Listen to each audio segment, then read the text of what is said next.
I'll keep you all summer and after.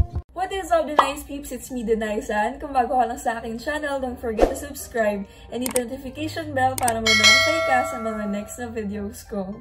For today's video guys, ayan, dahil natripan ko na naman na kulayan yung hair ko kasi ang hirap talaga kapag nasasanay ka na, lagi ka na magpapakulay talaga. Kaya ngayon guys, naisipan kong gawin na mas light talaga yung hair ko. Kaso ayoko nang mag-bleach kasi natatakot na talaga ako na maging dry ulit yung hair ko. Kaya naisipan kong gumamit ng alternative na pang-bleach ng hair. Gamit itong Bremod product ulit. Itong Dust 0.0.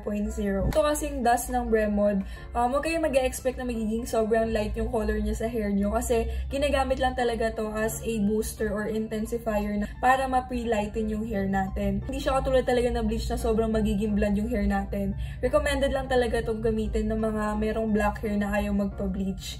Tapos guys, diba kailangan may ka-partner to na oxidizer.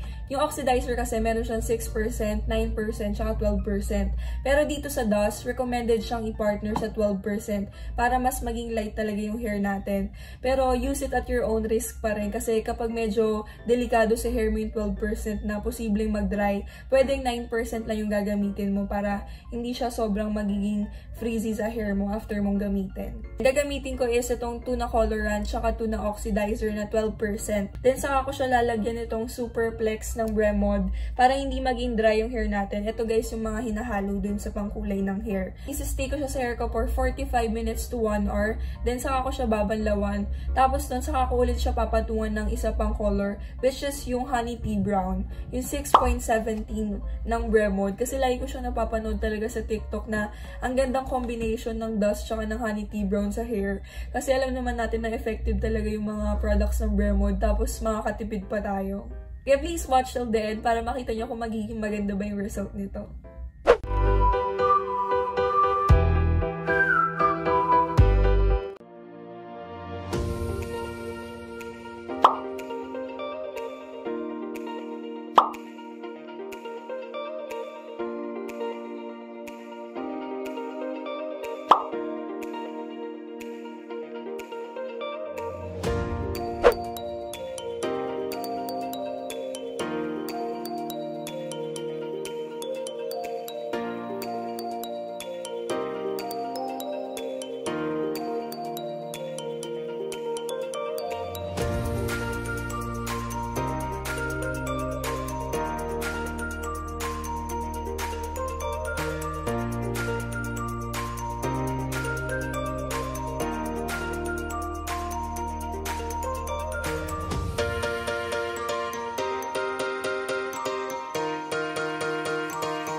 A few minutes later.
hair ko after kong gumamit ng Bremo Dust tsaka ng Honey Tea Brown. And kung makikita nyo guys, hindi siya sobrang naging dry kasi gumamit ako ng Super Flex ng Bremo na pampawala ng frizzy hair kapag nagpapakulay ng hair. Bali, ang ginawa ko guys, una kong ginamit is yung 2:2 na Bremo Dust. Kumbaga, yun yung alternative na pang-bleach ng hair para maging light yung color ng hair natin. Pero, huwag kayong mag-expect guys na magiging sobrang light ng hair natin kapag gumamit ng dust. Para lang siya ma-intensify or ma-boost yung color ng hair natin. Ginamit ko pala nun guys is 12% na oxidizer. Pero nasa sa inyo pa rin yun kung ano yung gagamitin yung oxidizer. Kasi posible mag-damage talaga yung hair nyo kapag 12% yung ginawa nyo. Pero since gumamit naman ako ng Super Flex, hindi naman naging dry yung hair ko. Next day naman guys, saka ako naman pinatong yung Honey Tea Brown sa hair ko. Bali 1:1 lang yung ginamit ko nun kasi nagkasya naman siya sa hair ko. Kasi ang dami kasing natitira kapag 2:2 yung ginagamit ko. Then 12% na oxidizer ulit yung ginamit ko. Then nilagyan ko siya ulit ng Super Flex. And yan, ito yung naging result niya. Nung first day pala guys na gumamit ako ng dust, kung makikita nyo diba yung naging result niya parang may pagka-orange brown siya. And hindi ko talaga bet yung ganong kulay. Kumbaga pang pa-intensifier and booster lang talaga yung dust para maging light yung color natin. Kaya magandang decision talaga yung ginawa ko na pinatungan ko pa siya ng Honey Tea Brown. Kasi ayan yung naging result niya. Para naging light brown siya na may pagka-caramel. And ayan. Hindi na siya katulad nung una na parang orange brown. Hindi siya sobrang kitang-kita dito guys. Pero kapag nandun kayo sa natural light, makikita mo talaga yung pagkaganda ng brown niya. Guys, nung first day na nagkulay ako ng hair ko, gumamit ako ng conditioner after nun. Then the next day na pinatungan ko siya ng Honey Tea Brown, conditioner ulit yung ginamit ko. Then the next day nun, saka ako gumamit ng shampoo and conditioner. Para hindi sobrang madamage yung hair natin kapag nag-shampoo tayo. Magiging soft and smooth yung hair natin kapag conditioner yung ginamit natin. Kaya wag muna kayo magsha-shampoo after nyo magpakulay ng hair. Kung gusto nyo magpa-color ng hair nyo ng light brown guys, pero ayaw nyo gumamit ng bleach kasi natatakot kayong madamage yung hair nyo, super recommended talaga tong ginawa ko ng mixture ng dust tsaka ng Honey Tea Brown. Nakita nyo naman na ang ganda talaga na naging result niya. Hindi na natin kailangan pa magpasalon kasi wala pang 300 pesos yung nagastos ko dito sa Bremo hair product. So lalagay ko na lang sa description box yung link na napagbilang ko nito sa Shopee. So if you guys enjoyed my video, don't forget to put a thumbs up, subscribe, and comment down if you have any suggestions for my next videos and covers.